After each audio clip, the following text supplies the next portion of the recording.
নমস্কার বন্ধুরা, শুভ সকাল। সবার সুস্থতা কামনা করে এইমাত্র ব্লগটা শুরু করলাম। আশা করছি প্রত্যেকে ভালো আছো, সুস্থ আছো, আর আমরাও বেশ ভালো আছি। তো কালকে রাত্রেবেলার পিঠে দেখো, আজকে সকাল সকাল সবাই মিলে বাসি পিঠে খাচ্ছি। তো তোমাদের কার কার বাসি পিঠে খেতে ভালো লাগে অবশ্যই কমেন্ট করে জানিয়ে দিও। আমার কিন্তু বাসি পিঠে খেতে ভীষণই ভালো লাগে এবং আমাদের পরিবারের সকলে বাসি পিঠে খেতে ভীষণ পছন্দ করে।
বন্ধুরা, আজকে আমি ফার্স্ট টাইম এসেছি আমাদের হলো আলু খেতে।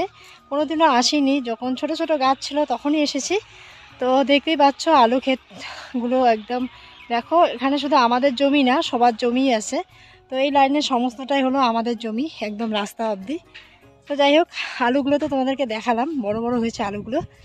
তো কিছু আলু তুলছে, আর এগুলো আলু যেহেতু এখনও ছোট, গাছগুলো সেরকম বড় বড় হয়নি, অনেকটা ছোট ছোটোই আছে। তো আবার মনে হয় 20-25 দিন যাবে, তারপর এই আলুগুলো তুলো হবে, মানে আলুগুলো তোলা হবে। কারণ সেরকম যে দাম, তবুও না, আলুর দামটা খুব কম। তো চলো কয়েকটা সর্ষে শাক নিয়ে যাই, আর সর্ষে শাকগুলো কিন্তু খুব সুন্দর হয়েছে। তো সর্ষে শাকগুলো নিয়ে গিয়ে তো আজকে সর্ষে শাক খাবো, আর দেখি কি সবজি করা যায়। হাজবেন্ড নিয়ে এসেছে বাটা মাছ, তো বাটা মাছ দিয়ে আর কি আলু হয়তো অন্য কোনো কিছু রান্না হবে। তো আমরা তো সেরকম পরিবারে বিলং করি না, সাদামাটা কিছু আর কি রান্নায় আমাদের হয়ে যায়। কারণ এই ধরো দুটো সবজি এরকমই আর কি বেশিরভাগ হয়ে যায়। তো চলো এখন আর কি সর্ষে শাকগুলো নিয়ে বাড়ি চলে যাব। তো বাড়ি গিয়ে দেখা হচ্ছে। ওই যে দেখতে পাচ্ছ, ওই যে আমার হাজবেন্ড সর্ষে শাক তুলে দিচ্ছে। কারণ সর্ষে শাক না এখন না খেতে ভীষণই ভালো লাগে। তো চলো তোমাদেরকে দেখাই, সর্ষে শাকগুলো না একদম খুব ছোট ছোট গাছ হয়েছে, আর একদম মানে খুব টাটকা টাটকা, দেখো একদম মোটা মোটা হয়েছে। আর অতটা যে একদম মানে কিটকিটে তাও না, দেখো গাছগুলো কি সুন্দর হয়েছে, একদম টাটকা টাটকা। আর এমনি তো সর্ষে শাক টাটকাই, কারণ আজকে যেহেতু তুলবো একদম টাটকা সর্ষে শাক, তার মধ্যে গাছগুলো দেখো কি সুন্দর হয়েছে। একদম কিটকিটে গাছ হলে পরে কিন্তু সর্ষে শাকটা খেতে টেস্টি হবে না, কারণ এখনও দেখো ফুলগুলো একদম ছোট ছোট, দেখো এখনও ফুলগুলো সেরকম ধরেনি। আর কয়েকদিন পরে কিন্তু ফুলগুলো হয়ে যাবে, আর তখন কিন্তু সর্ষে শাকটা খেতে ভালো লাগবে না। তো চলো কয়েকটা আর কি দেখে তুলে নিয়ে যাই। আর এগুলো লাগানো হয়েছে যাতে এই সর্ষেগুলো আর কি বড় হলে ফুল ধরবে, তারপরে ফলনটাও যাতে হয়। যার জন্য হাজবেন্ড বলছিল যে যেখানে আর কি বেশি পরিমাণে সর্ষে আছে সেখান থেকে হালকা পাতলা তুলে নিতে বলল। তো আমি আর বুঝতে পারছি না, আমি কিন্তু একদম সমস্তটাই আর কি তুলে নেওয়ার চেষ্টা করছি। তো ও বলছে যে ঠিক আছে, তুমি পাচ্ছ না যেহেতু, তোমাকে আমি কিছু সর্ষে তুলে দিচ্ছি। তো যাই হোক, ও আমাকে একটু হেল্প করছে, বলছে যে জায়গাটাতে একদম অনেকগুলো করে সর্ষে ফেলানো আছে, আর এই জায়গাটা দেখো অনেক কটা সর্ষের গাছ আছে, তাই এখান থেকে 2-1টা করে তুলে নিব, তাহলে অনেকটা পাতলা পাতলা হয়ে যাবে। আর যেহেতু সর্ষে যখন হবে তখন কিন্তু আমরা সবজিটাও দিতে পারবো। আর আমাদের এই যে আলু ক্ষেতটা তোমরা দেখতে পাচ্ছ, এই আলু ক্ষেতের সমস্ত সাইডগুলোতেই কিন্তু সর্ষে শাক ফলানো হয়েছে। তো দেখো মোটামুটি কিন্তু ভালোই সর্ষে হবে বলো। এই যে রাস্তা অবধি সর্ষে মানে আলু ক্ষেত, তারপর আবার এই যে দেখতে পাচ্ছ এই সাইডটা তো সমস্তটাতে কিনারে কিনারে ফালানো হয়েছে। তো বেশ মানে যখন আর কি সর্ষের যে ফলনটা হবে, বীজগুলো হবে, তখন কিন্তু কি বলো তো আমাদের আর কি বাড়ির তেল ভাঙানো হয়। তো চলো, হাজবেন্ড ওদিকে তুলছে, দেখো ওই যে ও তুলছে, আর আমি মোটামুটি কয়েকটা নিয়ে যাব। তো চলো বাড়ি যাব। আর আজকের খুব রৌদ্র দিয়েছে, আর আজকে কিন্তু খুব রৌদ্র দিয়েছে, বুঝছো তো। তাই গামছা নিয়ে এসেছি, গামছা মাথায় আর কি। এতক্ষণ আলু খেতে ঘুরছিলাম, তো এখন মোটামুটি কয়েকটা সর্ষে শাক তোলা হয়ে গেল। এখন বাড়ি চলে যাব, আর থাকা যাচ্ছে না, রৌদ্রের তাপটা খুব বেশি পড়ছে। কারণ পুষ মাসে না, মানে পুষ মাসে খুব কমই রৌদ্র হয়। প্রায় কয়েক বছর দেখছি পুষ মাসে এই যে সংক্রান্তির সিজন, মানে সময় আর কি খুব আর কি কুয়াশা হয় আর শীত পড়ে খুব। তো এই সময়টা দেখছি যে একদমই আর কি কুয়াশা সেই রকম নেই, আর ঠান্ডার পরিমাণটা খুব কম। তো যাই হোক, আর আলুর ক্ষেত্রে নাকি কুয়াশাটা খুব উপকার, আমরা তো এটাই জানি যে ঠান্ডা আর কুয়াশাটা থাকলে নাকি আলুর ফলনটা ভালো হয়। তো চলো, অনেকক্ষণ বক বক করলাম, তো বাড়ি গিয়ে তারপর দেখা যাচ্ছে কি করা যায়।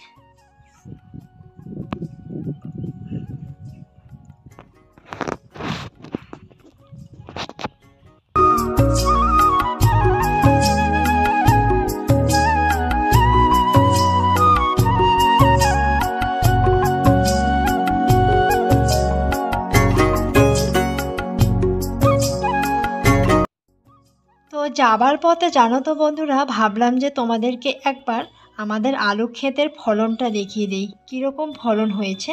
তো দেখো, হাত দিয়ে আমি মাটিগুলো এদিক ওদিক নাড়াচাড়া করে দিয়ে দেখতে পাচ্ছি, দেখো আলু ক্ষেতে মানে গাছের মধ্যে দুটো আলুর ফলন দেখতে পাচ্ছি। তো বেশি হাত দিয়ে খুঁড়তে পারলাম না, তো যাই হোক দুটোই আর কি দেখাচ্ছি। দেখো মোটামুটি বেশ বড় হয়েছে, একদম যে খুব বড় তবুও কিন্তু না, মোটামুটি। তো দেখো বেশ কিছু আলু আমরা বিক্রি করেছি, আবার বেশ কিছু আলু এখনও বিক্রি করা হয়নি, কারণ দামটা অনেকটাই কম কম মনে হওয়াতে বাড়ির থেকে সকলে বলছে যে আর 20-25 দিন পর আলুটা আর কি বিক্রি করা হবে। তো যাই হোক, যদি দামেরও পরিবর্তন একটু হয়ে যায়, তাই না।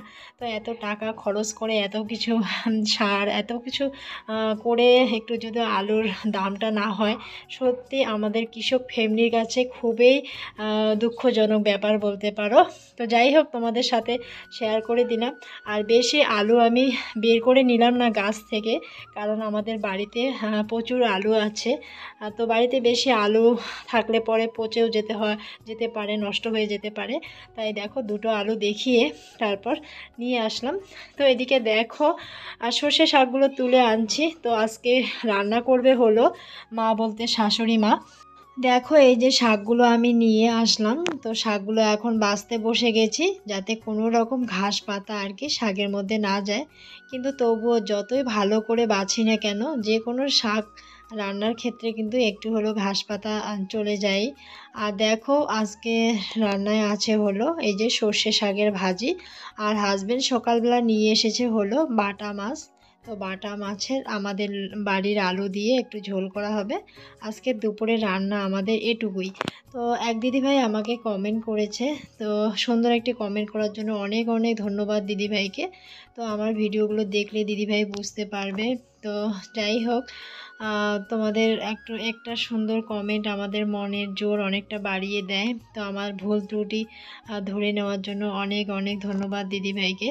তো দেখো দিদিভাই, আমি যে রান্না করি, এই রান্নাঘরটা কিন্তু আমরা খাওয়া দাওয়া করি না, কারণ আমরা শুধু এই রান্নাঘরটাতে রান্নাই করি। কিন্তু আমাদের যে গ্যাসের রুম আছে, সেই রান্নাঘরে আমাদের বাজার খরচ থেকে যাবতীয় জিনিসপত্র ওই রান্নাঘরে আমাদের থাকে। তো এখানে রান্না করার পর আমি সব কিছু নিয়ে আবার ওই রান্নাঘরে রেখে দিই, আর ওই রান্নাঘর থেকে আমি সার্ভ করি।